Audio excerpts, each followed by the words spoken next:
ఓం శ్రీ భద్రకాళి జ్యోతిష్యాలయం. వ్యాపారం, చదువు, ఉద్యోగం, పిల్లల్లో జ్ఞాపక శక్తి, రాజకీయం, ప్రేమ, పెళ్లి, సంతానం, భార్యాభర్తల మధ్య గొడవలు, కుటుంబ సమస్యలు, అనారోగ్య సమస్యలు, ప్రమోషన్, విదేశీ ప్రయాణం, లక్ష్మీ శాంతి, మనశ్శాంతి, భూ వివాదాలు, నరదృష్టి, నాగదోషం, చెడు దోషాలకు యంత్రాలు ఇవ్వబడును మరియు ఏ ఇతర సమస్యలకైనా పరిష్కారం చూపబడును. ముఖం చూసి జ్యోతిష్యం చెప్పబడును. వనమూలికల వైద్యం చేయబడును. గురూజీ కె శివరామరాజు గారు. Cell number 9010940499.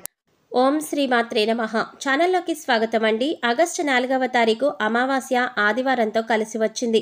అమావాస్య అనేది చాలా విశేషమని, ఎంతో శక్తివంతమైన రోజని పండితులు చెప్తున్నారు. ఎందుకంటే ఈ అమావాస్య రోజునే రవిపుష్య యోగం కూడా ఏర్పడుతుంది. ఇంతటి విశేషమైన రోజున మీనరాశి వారు ఏ పనులు చేయటం వల్ల మీలో ఉన్నటువంటి నెగిటివ్ ఎనర్జీ తొలగిపోయి విశేషమైన ధనలాభం కలిగి మీకున్న ఆర్థిక కష్టాలు తొలగిపోతాయి అనే అంశాలతో పాటుగా స్నానం చేసే నీటిలో ఏది కలుపుకోవాలి, ఆ పదార్థాలను ఎందుకు కలుపుకోవాలి అనే అంశాలను ఈ వీడియోలో మనం వివరంగా తెలుసుకుందాం. కానీ అంతకంటే ముందుగా మీరు కనుక మన ఛానల్ ఇప్పటి వరకు సబ్స్క్రైబ్ చేసుకోకపోతే సబ్స్క్రైబ్ చేసుకొని పక్కనే వచ్చిన బెల్ ఐకాన్ నొక్కి ఆల్ సెలెక్ట్ చేసుకుంటే మేము ఇలాంటి వీడియోస్ అప్లోడ్ చేయగానే ముందుగా మీకు నోటిఫికేషన్ వస్తుంది. వీడియోని చివరి వరకు చూస్తేనే మేమేం చెప్తున్నామో, పరిహారం ఎలా చేయాలో మీకు పూర్తిగా అర్థమవుతుంది. ఇక వివరాల్లోకి వెళ్ళిపోతే, ముందుగా అమావాస్య రోజు ఏ పనులు చేస్తే అదృష్టం కలిసి వస్తుందో, అలాగే ఏ పనులు చేస్తే దురదృష్టం కలుగుతుందో తెలుసుకుందాం. అమావాస్య చాలా శక్తివంతమైనది. అమావాస్య రోజు కొన్ని పనులు చేస్తే అదృష్టం బాగా కలిసి వస్తుంది. అమావాస్య రోజు ఎవరైనా సరే సూర్యోదయానికి పూర్వమే తలస్నానం చేయాలి. తలంటు స్నానం చేయకూడదు. తలస్నానం అంటే కేవలం నీళ్లు తల మీద పోసుకొని తలస్నానం చేయాలి. ఈ తలస్నానం చేస్తే చాలా మంచిది. అమావాస్య రోజు మధ్యాహ్నం పూట నిద్రపోకూడదు. మధ్యాహ్నం పూట నిద్రపోతే దరిద్రం చుట్టుకుంటుంది. ఈ రోజున విశేషంగా లక్ష్మీ పూజ చేయాలి. అమావాస్య రోజు చేసే లక్ష్మీ పూజను ఐశ్వర్య లక్ష్మీ పూజ అంటారు. ఈ పూజ చేయటం వల్ల ఆర్థిక సమస్యలన్నీ కూడా తొలగిపోతాయి. అమావాస్య సందర్భంగా అన్నదానం చేసినా, వస్త్రదానం చేసినా విశేషమైన శుభ ఫలితాలు కలుగుతాయి. అలాగే అమావాస్య సందర్భంగా ఎవరైనా సరే ఎడమ కాలికి నల్లదారం కట్టుకుంటే చాలా మంచిది. అమావాస్య రోజున ఎడమకాలికి నల్లదారం కట్టుకుంటే ఎదుట వాళ్ళ ఏడుపులేవి కూడా మీ మీద పని చేయవు. దృష్టి దోషాలు ఉండవు. నరపీడ ఉండదు. శత్రు బాధలు తొలగిపోతాయి. ఎడమకాలికి నల్లదారం అమావాస్య రోజున కట్టుకోవాలి. అలా కట్టుకున్నట్లయితే మీకున్నటువంటి దృష్టి దోషం మొత్తం తొలగింప చేసుకోవచ్చు. అలాగే అమావాస్య రోజున రాత్రిపూట భోజనం చేయకూడదు. ఉపవాసం ఉండాలి. కేవలం పళ్ళు పాలు మాత్రమే ఆహారంగా స్వీకరిస్తే చాలా మంచిది. అలాగే అమావాస్య అంటే సూర్యుడికి చాలా ఇష్టమైన రోజు. అందుకే ఎవరైనా సరే అమావాస్య సందర్భంగా సూర్యుడికి అర్ఘ్యమిస్తే, అంటే సూర్యుడికి నీటిని సమర్పిస్తే జాతక దోషాలు తొలగిపోతాయి.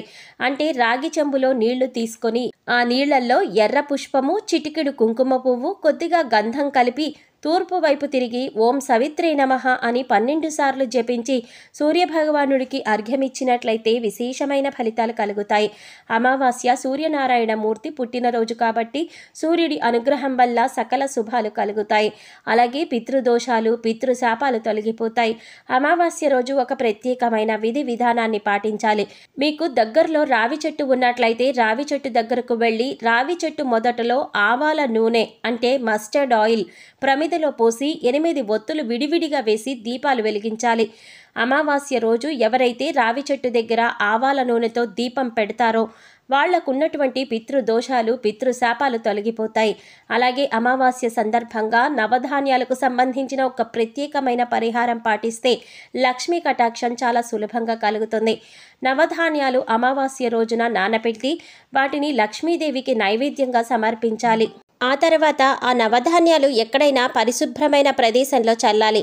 కొన్ని రోజుల తర్వాత ఆ నవధాన్యాలకు మొలకలు వచ్చాక ఆ మొలకలు వచ్చిన నవధాన్యాలను గోవుకు ఆహారంగా తినిపించాలి. అమావాస్య రోజున నవధాన్యాల పరిహారాలు పాటించడం ద్వారా ఆర్థిక ఇబ్బందుల నుంచి సులభంగా బయటపడవచ్చు. అమావాస్య సందర్భంగా ఈ ప్రత్యేకమైన విధి విధానాలు పాటించండి. అమావాస్య రోజున కామ్య కోరికలేవి చేయకూడదు. అంటే కోరిక కోరుకుని చేసేటటువంటి కార్యక్రమాలు ఏవి కూడా చేయకూడదు. ప్రధానంగా దానాలు చేయటం, నువ్వులు నీళ్లలో వేసి దక్షిణ దిక్కుకు తిరిగి పితృదేవతలకు తర్పణాలు ఇవ్వడం, ఇలాంటివి చేస్తే పితృదోషాలు తొలగిపోతాయి. అమావాస్య రోజు అద్భుతమైన శుభ ఫలితాలు సిద్ధింప చేసుకోవచ్చు. అలాగే అమావాస్య రోజున బకెట్ నీళ్లలో ఏది వేసుకుని స్నానం చేయటం వల్ల మీలో ఉన్న నెగిటివ్ ఎనర్జీ తొలగిపోతుంది. అలాగే ఈ పదార్థాలు బకెట్ నీళ్లలో ఎందుకు కలుపుకోవాలి అనే అంశాలను ఇప్పుడు తెలుసుకుందాం. ప్రతి ఒక్కరూ కూడా ఆ భగవంతుడి ఆశీస్సులు మాపై ఉండాలని, జీవితంలో గొప్పగా ఎదగాలని కోరుకుంటారు. మరి ఆ దిశగా అడుగులు వేసేందుకు తమ వంతుగా ప్రతిరోజు పూజ చేస్తూ ఉంటారు. పూజ చేసేటప్పుడు ఫలితాలు వస్తాయా అంటే మనశ్శాంతి మాత్రం ఖచ్చితంగా వస్తుంది. ఫలితం వస్తుందా అంటే మాత్రం అది వారి పూర్వజన్మ కర్మ ఫలితం మీద కూడా ఆధారపడి ఉంటుంది. మరి అలాంటి కర్మ ఫలితాన్ని తగ్గించుకోవాలి అంటే ఏం చెయ్యాలి అనే సందేహం మీకు రావచ్చు. మనం ఏదైనా పని చేస్తున్నాము అంటే అది ఎందుకు చేస్తున్నాము అని తెలుసుకొని చేస్తే మాత్రం దానికి ఖచ్చితమైన ఫలితాలు దొరుకుతాయి. ఈ మాట సాక్షాత్ వేద పండితులే చెప్తున్నారు. ఇంతటి విశేషమైన రోజున ఈ చిన్న పరిహారం చేసినట్లయితే కనుక లక్ష్మీ కటాక్షం కారణంగా దరిద్ర బాధలన్నీ కూడా తొలగిపోయి సిరి సంపదలు చేకూరుతాయి. చూడడానికి ఈ పరిహారాలు తేలిగ్గా అనిపించవచ్చు, కానీ వీటి ఫలితాలు మాత్రం చాలా గొప్పగా ఉంటాయి. ఇందుకోసం మీకు ముఖ్యంగా కావలసింది నమ్మకం. అలాగే ఈ పరిహారం మనకి పనిచేస్తుంది, కష్టాల నుంచి మనని బయటపడేస్తుంది అనే విశ్వాసం. పరిహారంలో భాగంగా ముందు స్నానం చేసి నీటిలో ఏమేమి కలుపుకుంటే మీకు లక్ష్మీదేవి అనుగ్రహంతో సిరి సంపదలు పొందుతారో చూద్దాం. అంతేకాదు వాటిని ఎందుకు కలుపుకోవాలి అనే విషయాలు కూడా తెలుసుకుందాం. ఈ సృష్టిలో ప్రతి ఒక్క పదార్థానికి కూడా ఒక ప్రత్యేకత ఉంటుంది. అంతేకాదు మనం కనుక మనసులో బలంగా సంకల్పించుకుంటే ఆ పదార్థంలో ఉన్న గుణం ప్రత్యేకమైన పదార్థాలతో చేర్చి ఉపయోగించడం వల్ల మన సంకల్పాన్ని భగవంతుడికి చేరవేస్తుంది.